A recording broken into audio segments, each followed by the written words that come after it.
자, 오늘 디모데가 바울이 디모데에게 부탁합니다. 디모데야, 믿음을 가져라. 그리고 착한 양심을 가져라. 자, 먼저 우리 18절 오늘 본문 한번 올려볼게요. 디모데야, 동역자 디모데인데도 굳이 아들 디모데야 이렇게 불러요. 굉장히 디모데가 이 글을 읽으면서 친근감을 느꼈을 거예요. 아버지처럼 생각하는 사람이 나에게 아들뻘이라고 아들아 이렇게 불러주면 기분이 좋은데, 그렇지 않은 나하고 관계도 없는 사람이 아들아 그러면 내가 왜 지 아들이야 이러고 좀 불쾌할 수가 있겠죠. 근데 두 사람 사이는 영적인 교감이 하나님 안에서 하나 되어 있기 때문에 실제 아들로서의 피를 나눈 아들보다 더 아들 같은 그런 영적인 자녀였기 때문에 그렇게 호칭하는데, 우리는 그저 성경으로 그냥 단순하게 읽어지는 감정이지만 저 글을 실제 받았던 디모데는 이 편지가 오는데 우편부가 배달부가 쉽게 배달해 줄 수 있는 건 아니잖아요. 그렇죠?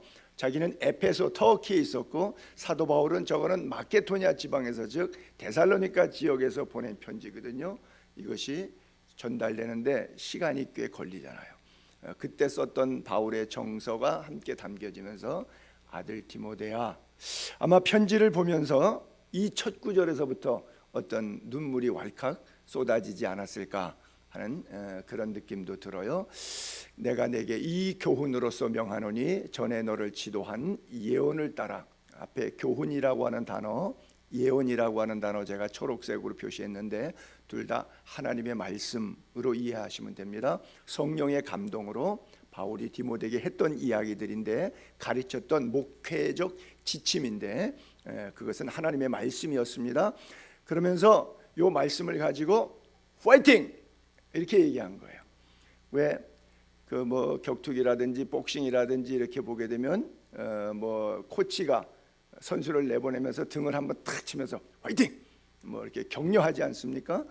그런 것처럼 지금 영적 싸움, 목회 전선에서 실제 어린 나이에 목회하고 있는 디모데에게 화이팅! 선한 싸움을 싸우며 이러고 쭉 설명을 해주고 있어요. 사실 이제 쭉 나오긴 하는데 나중에 디모데가 나이가 어려서 교인들이 좀 깔봐요.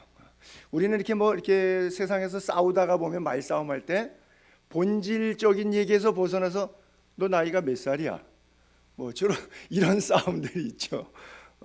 이런 것처럼 교인들이 이게 뭔가 교회 안에서 문제가 있어서 좀 감정이 서로 상할 때 말은 하지 않아도 그렇게 말할 거예요.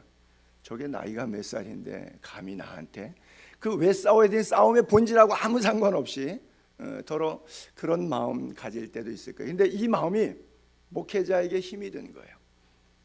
저는 이 경험이 있어요. 제가 23살 4살 때 신학교 졸업하자마자 충남 홍성군 금마면 장성리 장성성결교회 가서 단독 목회를 14개월 동안 했거든요. 그러다 보니까 여러분 23살짜리가 담임 목회자예요. 그렇죠? 전도사지만 담임 교육자예요.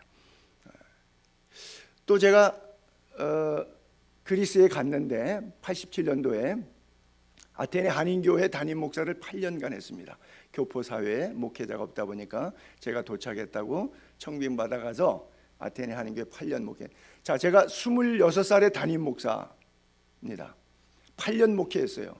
제가 34살에 은퇴했습니다. 좀 일찍 은퇴했죠. 그렇죠. 26살에 담임 목사로 이민사회, 그때 교인들이 한 55명 이렇게 모였던 교회는 아테네 한인교회 목회하는데 55명 가운데 나보다 나이가 어린 사람이 없어요.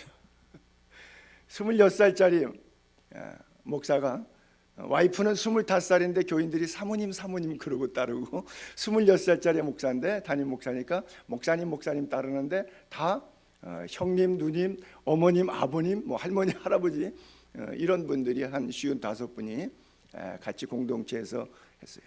어떤 분은 저한테 와서 그래요.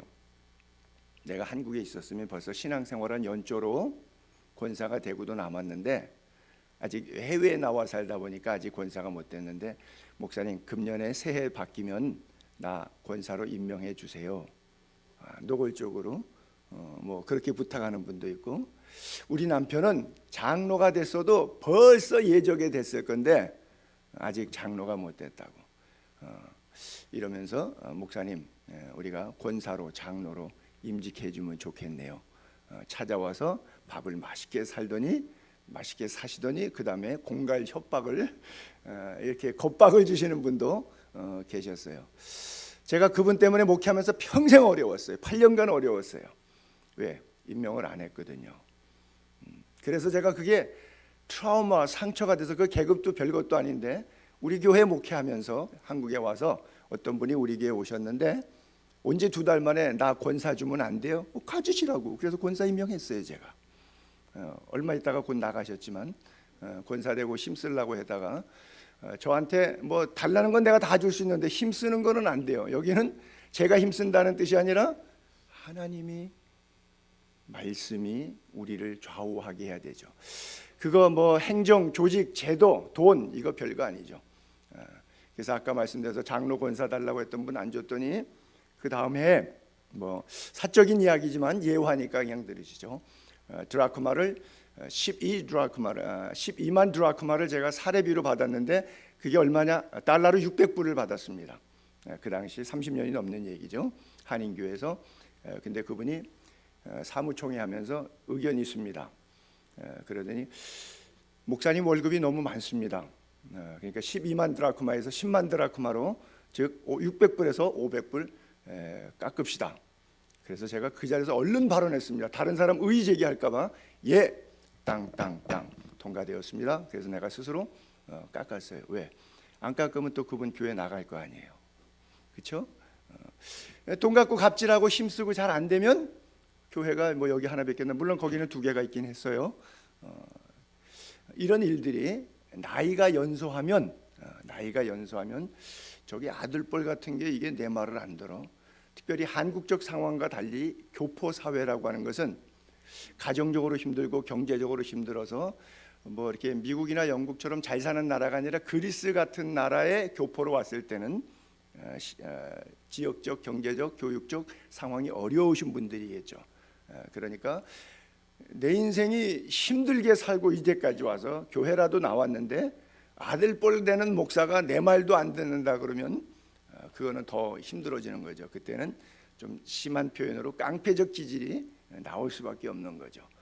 그래서 이민 사회는 나이가 계급이었습니다. 그래서 연소하면 이후 여하를 막론하고 어리다는 것 때문에 어린 애 취급을 그런 당하는 경우가 있었는데, 이단에 대처하기 위해서, 거짓 복음에 대처하기 위해서 목회를 바로 하지만 그래도 이 에베소 교회에 나이 드신 연장자들이 연소한 이 디모데의 목회적 어떤 신실성을 인정하지 않고 목회 이렇게 해야 돼, 저렇게 해야 돼, 이렇게 끌고 가는 분위기가 있다 보니까 그분들이 바른 거를 끌고 가면 협력적 도움이 되겠는데 그게 아니라 어떤 조직 제도의 질서에 가지고 율법적인 얘기하고 신화 얘기하고 족보 얘기하고 다른 복음 얘기하면서 나이로 찍어 누르니까 사도 바울이 이거 목회적 환경이 참 열악하다, 좋지 않구나. 그래서 파이팅! 이건 싸워야 돼. 파이팅. 사실 모든 사람과 더불어 화목하라. 그렇죠? 할 수 있으면 너희는 모든 사람과 로마서 13장에 그 얘기를 했던 사람이 사도 바울이에요. 모든 사람과 더불어 화목하라고 얘기했던 사람이 거꾸로 이 본문에 있어서는 시대적, 정치적, 종교적, 연령적 상황에 의해서 파이팅, 선한 싸움을, 영적인 싸움을 싸우라, 그런 이야기를 했지요. 어쨌든 목회라고 하는 것, 또 여러분들이 신앙생활 한다고 하는 것은 원하던 원치 않던 영적인 마귀와의 어두움 세력과의 갈등의 연속이고 싸움의 연속이기 때문에 우리가 감당해야 될 부분이 있는 것이죠. 자, 싸우라고 하는 이야기 몇 구절, 디모데전서 6장 12절하고 4장 7절 한번 볼게요. 믿음의 선한 싸움을 싸우라. 영생을 취하라. 이를 위하여 내가 부르심 받았고. 왜 우리가 부름 받았냐? 우리가 왜 예수 믿었냐? 싸우라고 예수 믿었기. 믿음의 선한 싸움, 이를 위해서 부르심 받았고 많은 증인 앞에 선한 증언하였도다. 자, 그리고 사도 바울은 자기의 마지막 죽음에 이르렀을 때 나는 선한 싸움을 싸웠다. 달려갈 길 마치고 믿음을 지켰으니 이후로 의의 면류관을 나에게 씌워줄 것이고 내게만 아니라 주를 사모하는 모든 자에게 허락해 줄 것이다. 그리고 영적인 싸움에 대한 이야기를 하고 있죠. 제가 우리 미자립 교회 지원하고 또 1년에 한 번씩 이렇게 방문하고 목사님들하고 개인적으로 교제하고 어저께도 어떤 분 한번 교제했는데 전화가 와가지고 그래요. 목사님 이렇게 제가 지원이 잘 가고 있느냐를 또 이제 확인도 하죠. 여러분들을 통해서 이렇게 하다 보니까 그러니까 어떤 목사님이 모리아 건설이 어디에요? 이제 통장에 들어왔는데 모리아 건설이라고 들어왔대요.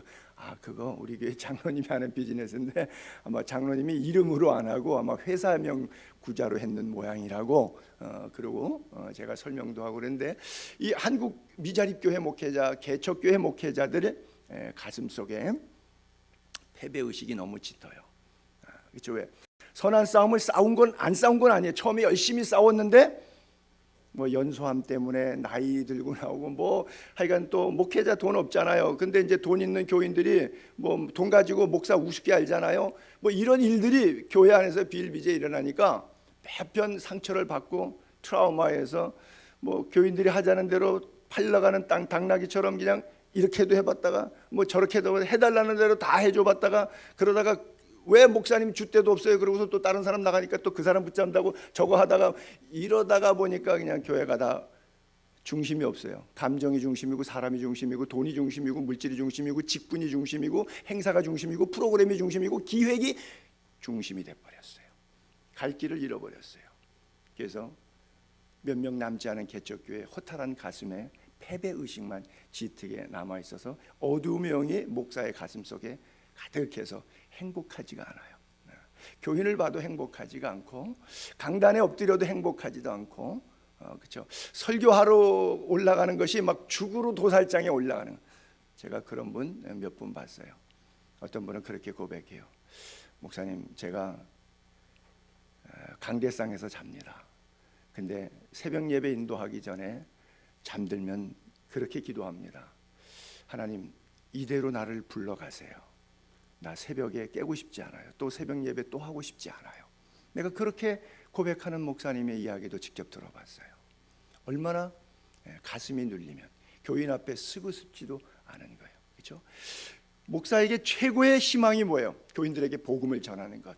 설교를 준비하면서 행복하고 설교를 선포하면서 행복하고 교인을 위해서 기도하면서 행복하고 하나님의 선한 싸움에 있어서 이 싸울 수 있는 군사로 충성되게 불러주셨다는 것에 감격스러워서 기뻐해야 되잖아요. 그것이 한 사람이든 만 사람이든 상관없이 우리의 부르심을 따라서 행복함이 있어야 되는데 이 싸움에 대한 패배의식 안 된다고 하는 그런 고착된 그런 생각들이 마음을 짓누르고 있는 것이죠. 왜 그러냐? 내가 해보려고 해서 그래요. 신앙생활도 여러분 마찬가지. 내가 하려고 하면 힘들어요. 주님께 맡기고 십자가 그늘 앞에 수고하고 무거운 짐 내려놓고 기도하고 나아가시기 바랍니다. 기도하는 가운데 하나님께서 모든 것을 분명히 해결해 주실 거예요. 우리 삶의 경제적이든 상황적이든 건강적이든 어떤 것이도 힘의 근원이 나로부터 나오지 않습니다. 나를 능하게 하시는 이는 그리스도예요. 내게 능력 주시는 자 안에서 내가 모든 것을 할 수 있는데 내게 능력 주시는 자는 바로 주님이신 거예요. 주님의 도움을 의지하고 산다면 아무것도 포기하지 않을 수 있어요. 1941년도에 윌슨 처칠이 그 헤로우 스쿨에서 강연했던 말 가운데 그 얘기 너무 유명하잖아요. 포기하지 마라. 결코 그렇죠? Never give up. Never 이 말 했는데 이게 그렇게 유명한 연설이 되었어요. 그렇죠? 영국을 2차 대전에서 승리하게 만드는 그런 단서가 바로 그 단어 속에서 나왔어요. 전 국민이 그 얘기를 듣고 야, 우리나라 수상이 never 결코 포기하지 말자 그런다. 수상이 포기하지 않는다니까 우리도 열심히 싸우자. 그래서 이긴 거예요. 여러분 가슴 속에 주님이 주시는 never give up, 결코 포기하지 않는 내 안에서의 힘이 아니라 하나님이 주시는 능력으로 살아가게 되기를 바랍니다. 초대교회가 폭발적으로 성장을 했는데 양쪽으로 막 회개하니까 한 번 설교하니까 3,000명이 오잖아요. 솔로몬 행각에 모여서 또 2차 설교했더니 이번에 5,000명 모였잖아요. 여러분 교회 한 번 설교에 3,000명 5,000명씩 와봐요. 이게 교인 5,000명 가운데 별 생각 가진 사람 다 있죠. 평생 우상을 섬겼는데 그날 예수 믿겠다고 결정한 사람이 예수쟁이 모습으로 살겠어요? 택도 없죠. 어림도 없죠. 그러니까 지가 살았던 정령신앙, 애니미즘, 잘못된 신앙을 복음은 들어서 그건 좋은 건 아는데 수십 년 동안 잔뼈가 굵어온 그 잘못된 전통적인 종교적인 뿌리에 의해서 그 얘기를 씹어 제끼는 거예요. 복음인 것 같은데 내용에 들어가 보니까 자기 삶의 뿌리란 말이에요. 근데 이것이 옳은 것이냐? 영적으로 자꾸 힘을 쓰는 거예요. 그러니까 교회가 얼마나 산만해져요. 수적으로는 급팽창했는데 양적으로 질이 상당히 떨어지는 교회가 초대교회였어요. 이런 문제들이 여기저기서 발생하기 시작했는데 요 틈을 사탄이 교회에 부흥되는 거 싫어하잖아요. 요 틈을 사탄이 타고 들어와 가지고 그 사람들을 자극해서 이단 사상을 교인들 가슴속에 넣어서 구원받지 못하도록 자극한 거죠. 그것이 신화 이야기였고 족보 이야기였고 헛된 말이다, 헛소리다, 또는 율법에 얽매이게 만들어서 은혜로 자유함으로 구원받지 못하도록, 율법으로 구원 얻으려고 애써도 율법으로 구원 얻자. 자, 10계명으로 구원 얻는다. 율법의 대표는 10계명이니까 그러면 아무도 구원 못 받아요. 탐심은 우상 숭배니라. 탐심 안 가진 사람이 우상 숭배를 안 하는 거예요. 여자를 보고도 음욕을 품으면, 여자를 보고도 음욕을 품으면 간음하였느니라. 극장에 가서 영화를 보는데 남성이 우락부락한 근육질에 너무 멋있는데 우통복근하고 싸우는데 참 멋있어. 저런 남성하고 하룻밤 한번 잡았으면. 여성들이 그런 생각을 했어요. 간음죄 지은 거예요. 이렇게 성경적으로 들릴 때, 뭐 형제를 미워하면 살인죄니라. 6계명에 살인하지 말라 그랬는데 여러분 아무도 미워해 본 적 없죠? 딱 보니까 우리 교인들은 아무도 미워해 본 적이 없는 것 같아. 살인죄를 진 사람이 여기 아무도 없어.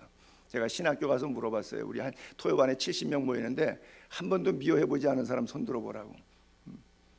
그랬더니 아무도 손 안 들어. 그래서 내가 그랬지, 전부 살인자들만 모였구만.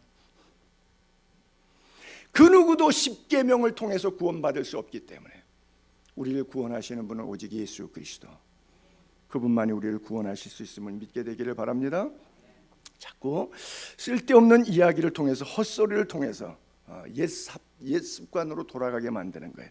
에베소서 4장 22절 23, 4절에 볼게요.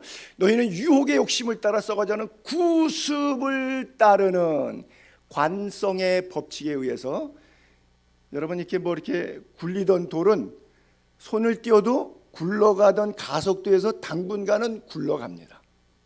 여러분들이 예수 믿고 구원 받았다고 해서 교회 나오지만 지난 수십 년 동안 세상에서 살면서 돈 쓰고 말하고 행동했던 이것이 예수쟁이답게 변화되는 과정 속에는 상당히 시간이, 왜?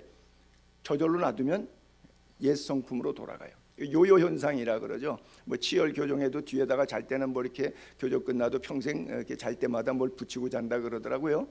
그런 것처럼 다시 돌아가요. 우리는 죄성이 있기 때문에 자꾸 옛사람을 벗었는데도 구습을 따라가요. 구습이 뭐예요? 옛날 습관, 하던 습관.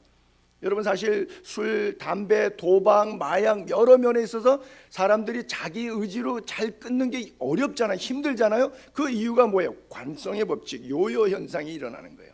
자꾸 구습을 따라가. 그래서 이제 그 구습을 자꾸 반복하는 옛사람 벗어버리라. 그리고 심령이 새롭게 되고 하나님을 따라가고, 붙잡는 것은 의, 진리, 거룩함, 이거 붙잡고 새 사람을 입어라. 할렐루야. 그래요. 그래서 우리가 신화, 족보, 옛사람, 헛소리 이런 거 다 버리고 새로운 사람으로 거듭나야 되는데, 이 이단들이 들어와서 이런 얘기하는 거예요. 또는 자꾸 율법으로 구원 얻을 육체가 없는데 자꾸 율법 얘기해서 복음을 희석시키고 구원에서 자꾸 멀어지게 만드는. 마틴 루터가 로마의 스칼라 성당을 무릎으로 막 기어가다가 면죄부 사다가 깨달은 것 아니에요. 의인은 믿음으로 말미암아 살리라. 그래서 내가 면죄부 사가지고 구원받는 것 아니고 무릎으로 기어 올라가서 구원받는 것 아니고, 포르투갈에 가면은 파티마라고 성당이 있는데 마리아가 현현했다 그래서 그 무릎으로 그냥 기어가는 데가 있어요. 그리스도 마찬가지. 사진 한 장 올려볼게요. 제가 그리스에서 찍은 사진인데 8월 15일이 마리아 몽서순천 기념일에서 이태리 또 뭐 이렇게 스페인, 그리스, 정교회, 캐톨릭 국가들은 8월 15일이 국경입니다. 우리나라는 일본 해방 국경일이지만 공교롭게도 같은 날 국경일이에요. 그날 저 마리아 교회를 향해서 무릎으로 기어가는 거예요. 여러분, 무릎으로 기어가면 구원받을 수 있을까요? 그렇지 않아요. 돈으로도 못 가요. 하나님 나라. 키가 커도 못 가요. 하나님 나라. 뭐예요? 믿음으로 가는 나라. 하나님 나라. 할렐루야. 오직 믿음으로 가는 것이지 어떤 율법을 지킴으로 해서 간다, 아무도 가지 못하는 거예요. 근데 이렇게 잘못된 가르침이 교회 안에 있어요.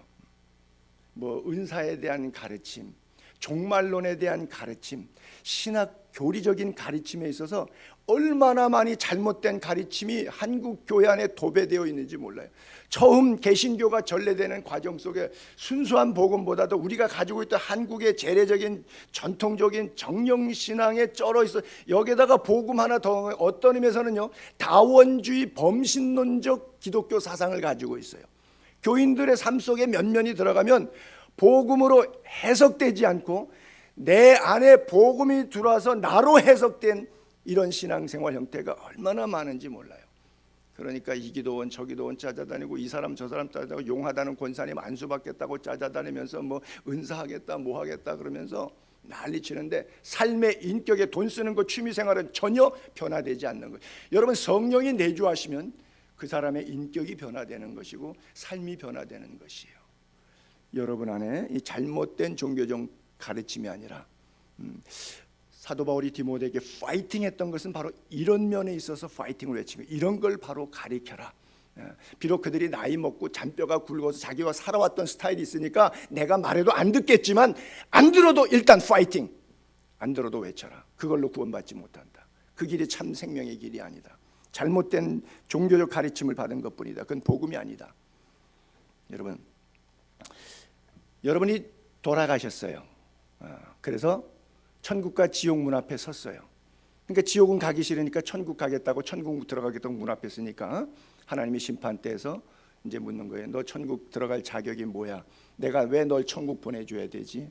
물을 때 여러분 뭐라고 대답하시겠어요? 저 10계명 다 외웁니다. 저 10계명 다 지킵니다. 뭐 말씀하시겠나? 저 11조 했습니다. 저 주일 송수했습니다. 목사님 하라는 거 다 했습니다. 저 성경 공부했습니다. 새 가족 했습니다. 뭐 가지고 내가 하나님이 널 왜 천국 보내야 되지? 그럼 뭐라고 말씀하실래요? 이 분명한 대답이 여러분 안에 있어야 돼요. 대답 없으면은 옆방으로 갑니다. 옆방은 하나밖에 없어요. 방 2개밖에 없기 때문에. 답을 안 가르쳐 드리면 3박 4일 동안 여러분들이 못 주무실 것 같아서. 하나님이 날 사랑해서 보내주신 예수 그리스도를 믿는 믿음으로 들어갑니다라고 말씀하시면 돼요. 예수 그리스도를 믿는 믿음으로 돌아가는 거예요. 믿음이 이기네, 믿음이 이기네. 나를 구원하시는 믿음, 세상을 이기는 믿음, 예수 그리스도의 십자가의 보혈 공로 온전히 의지하게 되기를 바랍니다. 그래요.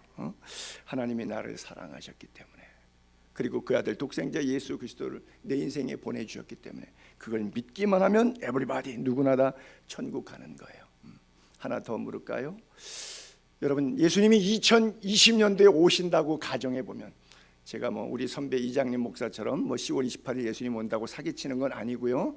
그냥 이렇게 재미있게 가정을 해서 2020년도에 주님이 오신다고 하면 이제 1년 남았잖아요. 2019년도니까. 그럼 1년 동안 여러분 어떻게 사시고 싶어요? 무엇 하며 사시고 싶어요? 이 안에 여러분들의 답을 한번 스스로 고민해 보시기 바랍니다. 무엇이 여러분들의 삶의 우선순위가 되어야 될 건지 여러분들이 한번 곰곰이 생각해 보시기 바랍니다. 그래요. 우리가 좀 더 주님 우리에 깨어 있게 되기를 바랍니다. 또 하나 이제 앞으로 나올 거지만 디모데서에 보게 되면 극단적 금욕주의, 영적인 우월주의 사상을 가진 사람들이 있었어요. 그래서 자기는 금식한다. 바리새인들이잖아요. 나는 일주일에 이틀 금식해. 그렇잖아요. 굉장하잖아요. 여러분, 한 달에 8일 9일을 금식을 해보세요. 일주일에 이틀을 금식하는 사람이 파리새파이의 속했던 사람들이에요. 경건 운동했던 사람들이죠. 여기서 SNF파도 나오고 열심당원이라고 예수님의 셀리옷 시몬 같은 사람도 나오고 뭐 이 파에 속했던 사람들이에요. 그리고 그 열심 때문에 그 열심을 잘못된 방향만 틀어서 바른 진리 방향으로 썼던 것이 어떤 의미에서는 사도 바울이에요. 파리새파였거든요. 뭐 11조 금식 뭐 율법 지키는 데서 굉장히 열심히 뜨거웠거든요. 사실 새벽 예배도 전 세계 대한민국만 있는 이유가 대한민국 길선주라고 하는 사람이 만들었잖아요. 자기가 새벽 예배를 드릴 때도 겨울에도 냉수 마찰하고 새벽 3시에 일어나갖고 4시부터 법당 들어가서 예불을 올렸는데, 가짜 신을 섬길 때도 내가 이런 지극정성으로 지성 감천했는데 어떻게 참신인 하나님을 섬기는데 해 뜬 다음에 일어날 수 있겠느냐? 해 뜨기 전에 먼저 무릎으로 기도하는 가운데, 하나님 예배하는 가운데 아침 해를 맞아야지. 이 지극정성의 마음으로 길선주라고 하는 사람이 만든 거예요, 새벽 예배를 처음에. 그래서 전 세계에 없지만 대한민국에는 새벽 예배가 있어요. 왜? 한국 사람이 만들었으니까. 물론 어떤 사람들은 성경에 예수님이 새벽 미명에 기도하셨다 그러는데 그것은 그러실 때도 있는 거고, 밤이 맞도록 철야하셨다 그러실 때도 있는 거지. 예수님이 그것을 철야 예배를 만드시고 또 새벽 예배를 만드셔서 365일 그래야 된다. 밤에는 잠자지 말고 기도하고 새벽에는 해 뜨기 전에 일어나서 예배 드려야 된다. 이런 걸 예수님이 만드시는, 사람을 만드시니까 하나님인데 24시간 구조 가운데 3분의 1을 수면을 통해야 건강 리듬이 깨지지 않도록, 안 그러면 병들고 빨리 죽어요. 그 리듬이 깨지지 않도록 만드시니까 하나님이기 때문에 하나님의 질서의 가운데는 인간의 생체 리듬을 그렇게 살아가도록 만들어져 있어요. 그래서 새벽 예배를 하시는 분들은 아주 훌륭한 거예요. 영적으로 좋은 거예요. 또 그 부족한 시간들을 낮에 30분 1시간을 더 주무셔서 채우시다든지, 그렇게 해서 하나님이 주신 건강을 소홀히 하고, 여러분 시험 보는 학생이 기도만 하고 하나님 100점 맞게 해주세요 영적으로만 매달리면 시험 100점 나와요? 아니요. 몸을 학대하고 먹어야 되는데 안 먹고 자야 되는데 안 자고 뭐 3일 밤씩 새면서 철야 금식하면서 하나님 복 주세요, 하나님 건강 주세요. 그러면 건강에 이상이 오지요.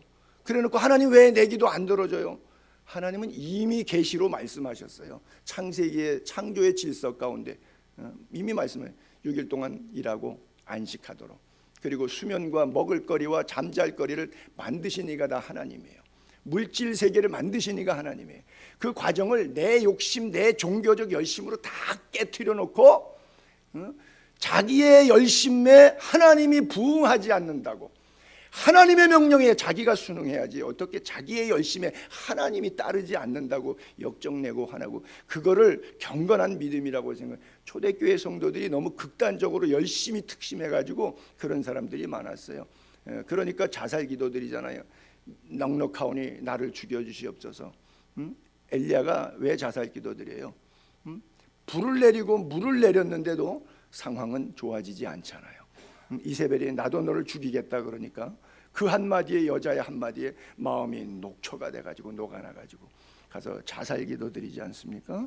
그래요. 이런 극단적 금욕주의 운동은 하나님이 참 기뻐하지 않는 건데, 예수를 잘못 믿는 사람들이 은사에 빠져서 이런 일들이 얼마나 많아요. 지극히 정상적인 삶을 살아가야 돼요. 우리 그리스도인들은 여러분 이 오해스러울까봐 더 이렇게 풍성하게 사셔야 돼요. 사실은 꼭 정답은 아니지만 하나님께서 우리에게 은혜를 주시기 위해서 때때로 핍절하고 궁핍하게 하시는 것 있지만, 하나님이 근본적으로 인간을 지으셨을 때는 우리의 삶에 풍성을 허락하셨어요. 그런데 때때로 우리가 게으른다든지 또는 지나친 욕심, 뭐 이렇게 예를 들어볼까요? 젊은 세대들이 요즘에 뭐 월세방 생활, 뭐 원룸 같은 거 살면서도 외제차 타고 백은 뭐 몇백만 원짜리 명품 들고 뭐 이런 애들이 지금 젊은 대한민국의 뭐 20, 30대 층에는 머리에 이것만 들어가 있어요. 참 예수 안 믿는 모든 애들 생각에 머리 이렇게 해놓고 경제적으로 살기 어렵다 그러고 헬조선이라고 막 비난하고, 기성세대 비난하고, 띠둘러 갖고 있는 놈 거 다 뺏어 먹자고 데모만 하려고 그러고, 구조적인 문제가 너무나 많이 있어요. 성실하게 살아야죠. 게으르고 그냥 방바닥에서 굴르고 침대에서 안 일어나고 늦게까지 그냥 온갖 게으름 다 피고, 그러다 보니까 게으른 사람은 잠언에 뭐라 했어요? 음식을 앞에 놓고도 손으로 입으로 올리기도 싫어한다 그러잖아요. 그리고 또 두루 다니면, 시간은 많잖아요. 두루 다니면 한다 그랬지 성경이. 남 얘기하고 다니고. 여러분 제발 2019년부터는 부탁합니다. 남 얘기하지 마세요. 할 얘기 없으면요, 그냥 둘이서 만났는데 찻집에서 할 얘기 없으면 스마트폰에서 어플 성경책 깔아놓고 교독하세요. 성경 교독하세요. 요즘에 목사님이 디모데서 강의하는데 우리 디모데서나 읽자. 뭐 손 목사가 어떻고 김 집사가 어떻고 박 집사가 어떻고 막 이런 쓸데없는 얘기 하지 말고 차라리 성경 읽으세요. 그러면 하나님의 은혜 주시고 축복하죠. 뭔 남 얘기 이렇게 많아. 남이 자기 얘기 들여다보면 말할 수가 없죠. 그 삶을 어떻게 입에 담을 수가 없는 삶을 살고 있어요.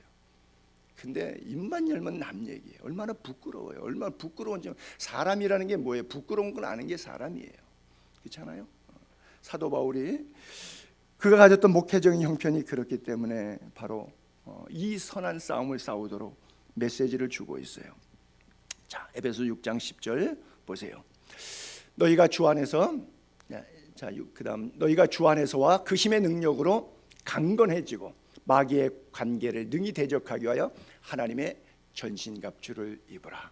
바로 파이팅 하기 위해서 우리가 선한 싸움을 싸우는데 가장 중요한 도구를 에베소서의 에베소 교인들에게 하나님의 전신갑주. 그 하나님의 전신갑주 그 다음 절에 보게 되면 17절부터 쭉 나누어진 몇 가지들이 있죠. 한 5가지의 수비용 무기와 한 가지의 공격력 무기. 자, 에베소 6장 14절부터 볼게요. 첫 번째 진리의 허리띠, 그 다음에 의의 호심경, 그 다음에 복음의 신발, 그 다음에 믿음의 방패, 그 다음에 구원의 투구. 5가지는 수비용 무기. 그 다음에 하나는 성령의 검, 곧 하나님의 말씀을 가지라. 할렐루야. 하나님의 전신갑주를 취하는 이 한 해 되기를 바랍니다. 자, 또 마지막에 그 19절 20절 오늘 본문에 볼게요. 믿음과 착한 양심을 가지라.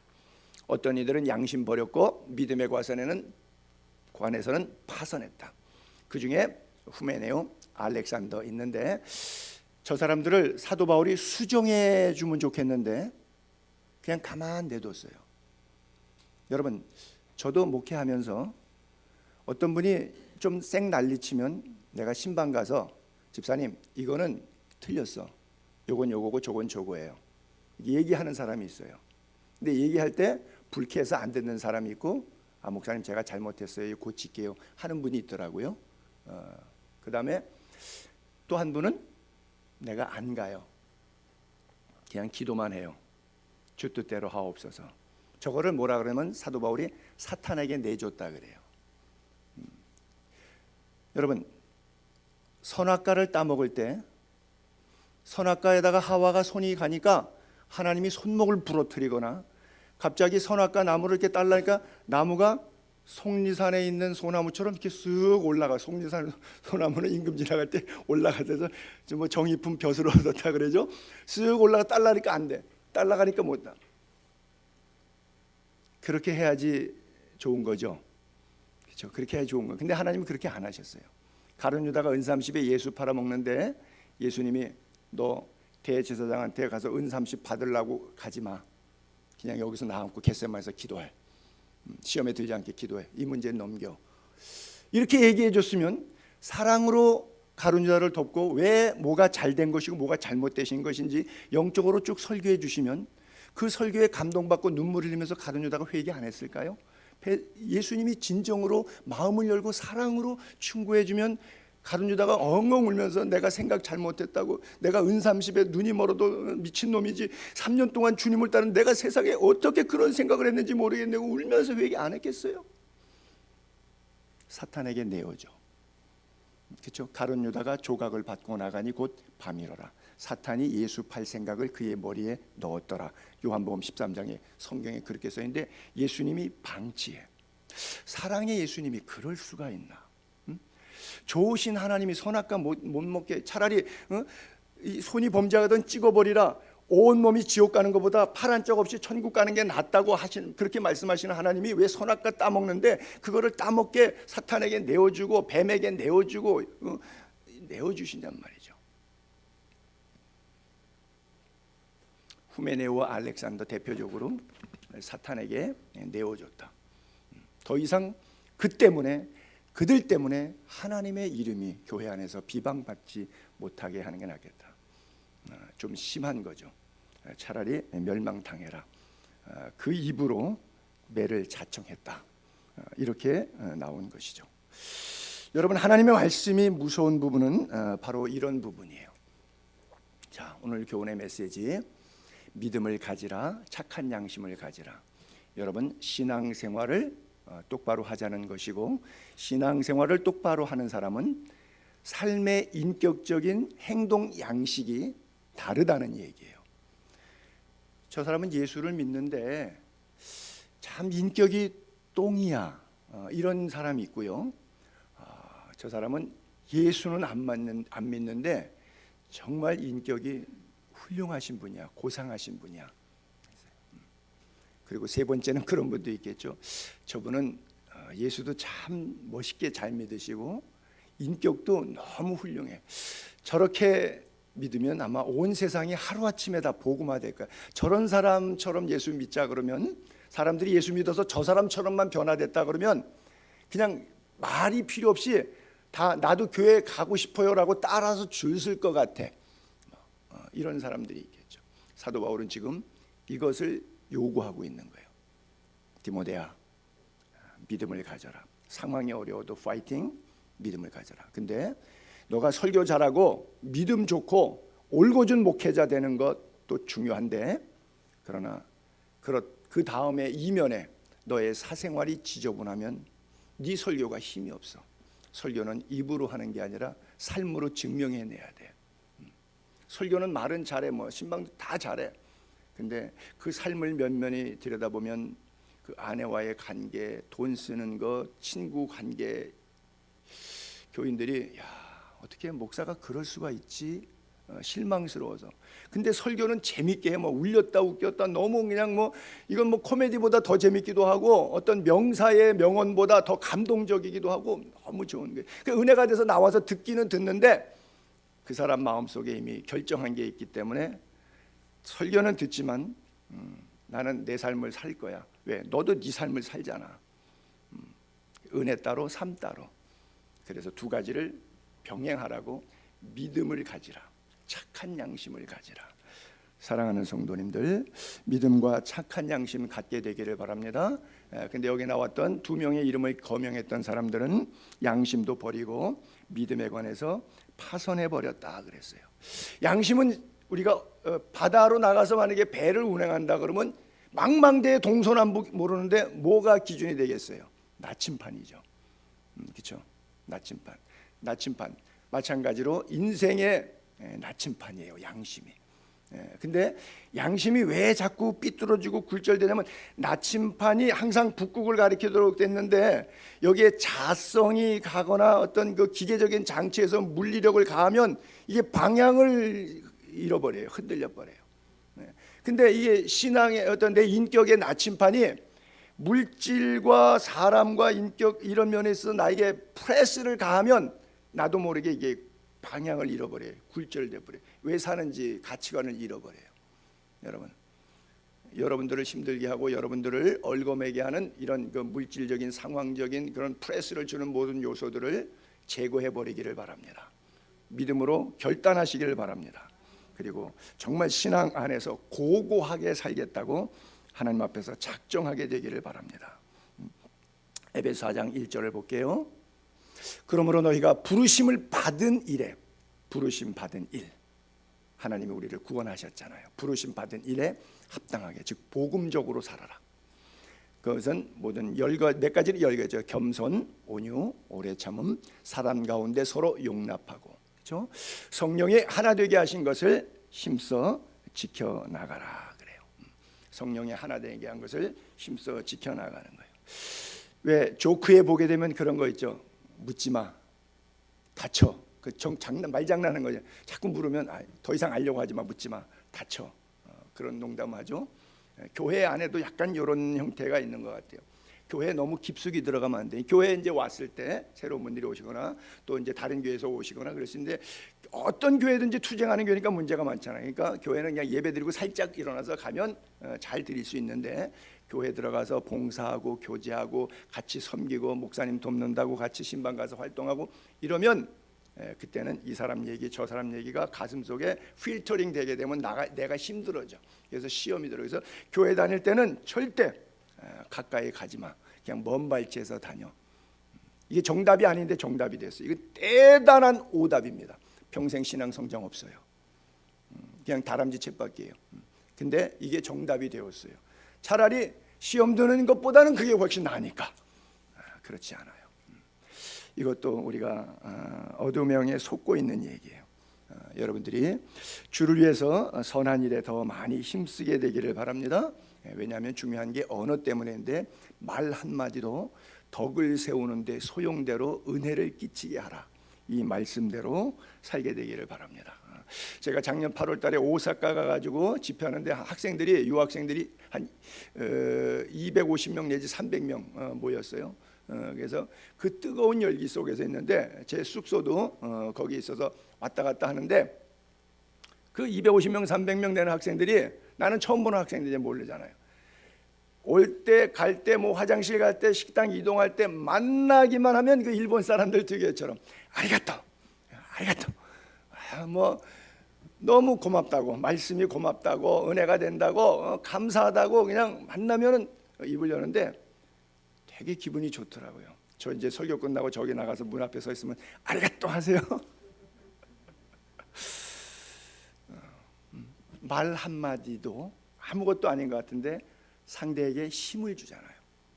여러분 뭐 우리 임지사님도 몸이 좀 불편하시는데, 의사들이 가가지고 또 재진하러 갔는데 많이 좋아지셨습니다.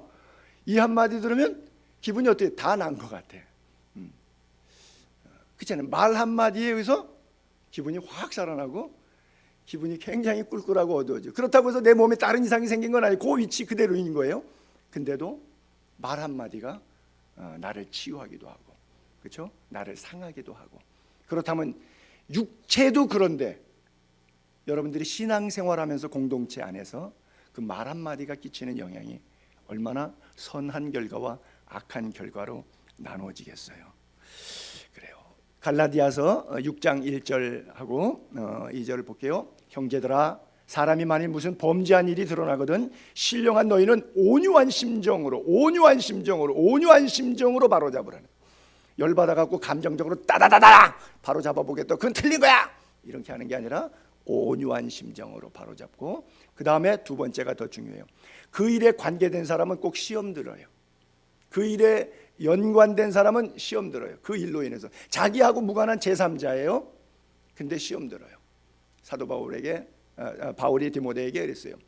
그렇게 한 다음에 됐다, 사건 종결 잘 됐어요. 마무리가 딱 됐어요. 마무리된 다음에 내 마음에는 제3자인데 이게 힘든 거예요.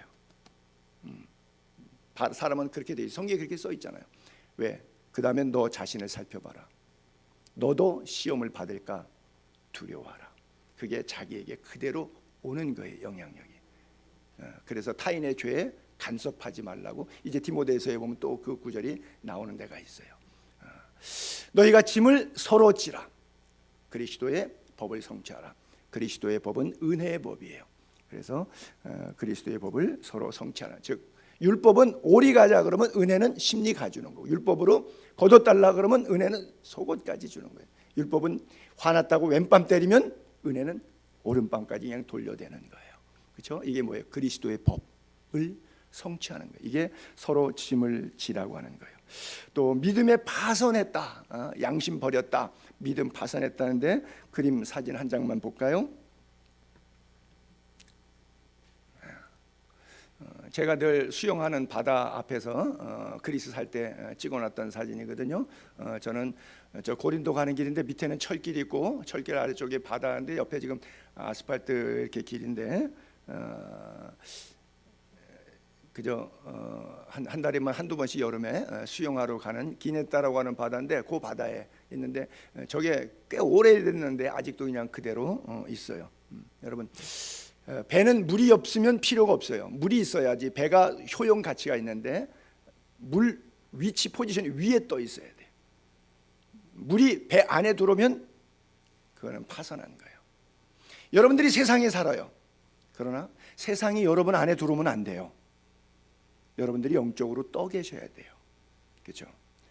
세상에 유유히 원하는 대로 다닐 수 있을 만큼 여러분들이 떠다니셔야 돼요. 그리고 절대 세상이 여러분 안에 들어오도록 허락해서는 안 되는데, 이게 바로 믿음의 파선한 자의 그런 모습이에요.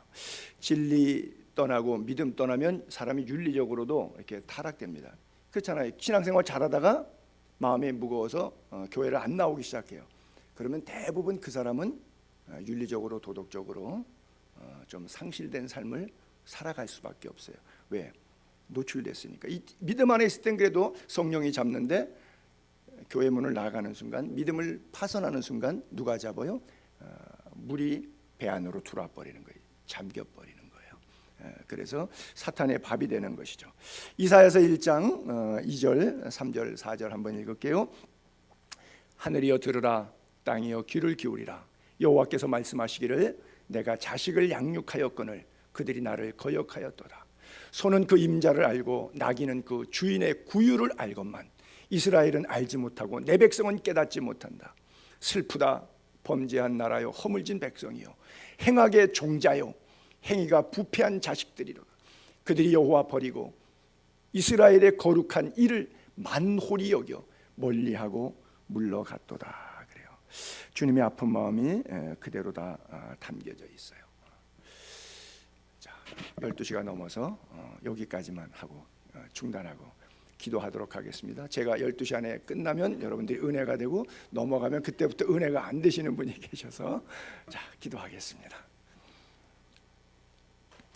하나님 감사합니다. 우리에게 바울이 디모데에게 권면했던 것처럼 주님이 우리에게 권면하심을 믿습니다. 믿음과 착한 양심을 가지게 하옵소서. 양심을 버리고 믿음을 파선했던 자들이 있습니다. 후메네와 알렉산더와 같은 그런 길을, 망령된 자의 길을 가지 않게 하시고 성령으로 충만한 삶을 살아갈 수 있도록 주여 도와주옵소서. 하나님, 이 시간도 기도합니다.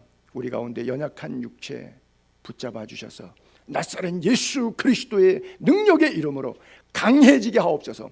모든 질병 성령의 뜨거운 불길로 불타 없어지게 하여 주옵시고 새살이 돋고 새 피가 흐르고 주 예수 그리스도의 새로운 능력이 임하게 하옵소서. 그가 상함은 우리의 죄악 때문이라고 했사오니 채찍에 맞음으로 나음을 입었다고 했사오니 주 예수 그리스도의 십자가의 보혈이 우리의 삶과 인격과 육체와 건강과 물질과 상황을 고쳐 주시옵소서. 날마다 주의 말씀으로 새롭고 강하게 하옵소서. 예수님의 이름으로 기도하옵나이다. 아멘. 광고 말씀 드립니다. 지금 우리 대신방 기간인데 제가 한 번 더 그렇게 광고 드릴게요. 대신방 그러면 교인들이 전례에 의해서 과거에 다니셨던 교회라든지 신앙생활했던 경험에서 목사님 뭐 봉투 준비한다거나 목사님 식사 대접한다거나 뭐 이런 것 때문에 머리가 벙벙해서 하시는 분들이 계신데 절대 그것은 마귀가 주는 생각이에요. 목회자 모시고 1년에 한 번이라도, 한 달에 한 번 하실 수 있는 분은 하세요. 제가 갈 테니까 더 좋고요.